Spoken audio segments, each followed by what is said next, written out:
With the results of the printer's improvised efforts, James Connolly stood by Podrick H. Pearse outside the General Post Office in Sackville Street in Dublin, now called O'Connell Street.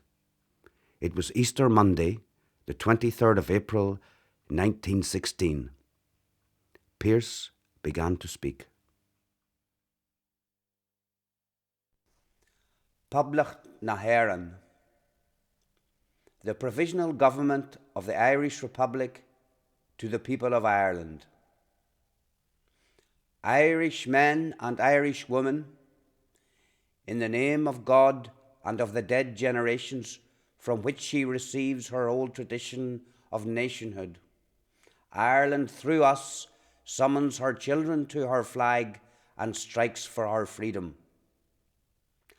Having organised and trained her manhood through her secret revolutionary organisation, the Irish Republican Brotherhood, and through her open military organisations, the Irish Volunteers and the Irish Citizen Army, having patiently perfected her discipline, having resolutely waited for the right moment to reveal itself, she now seizes that moment, and, supported by her exiled children in America and by gallant allies in Europe, but relying in the first on her own strength, she strikes in full confidence of victory.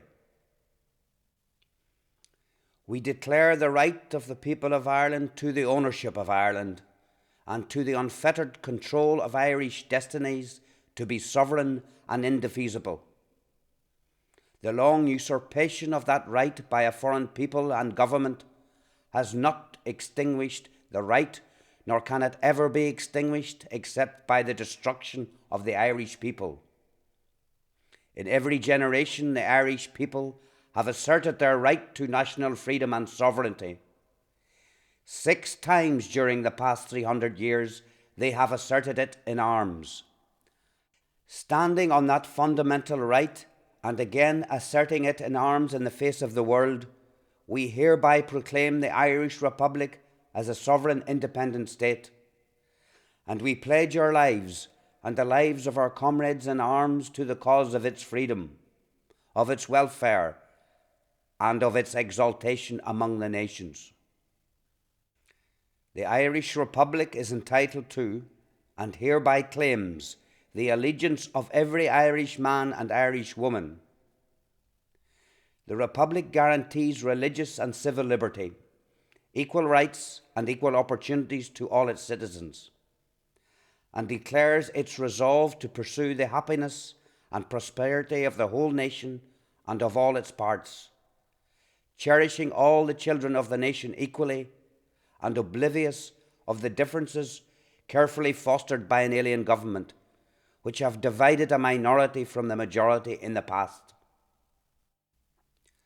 Until our arms have brought the opportune moment for the establishment of a permanent national government, representative of the whole people of Ireland and elected by the suffrages of all her men and women, the provisional government hereby constituted will administer the civil and military affairs of the Republic in trust for the people.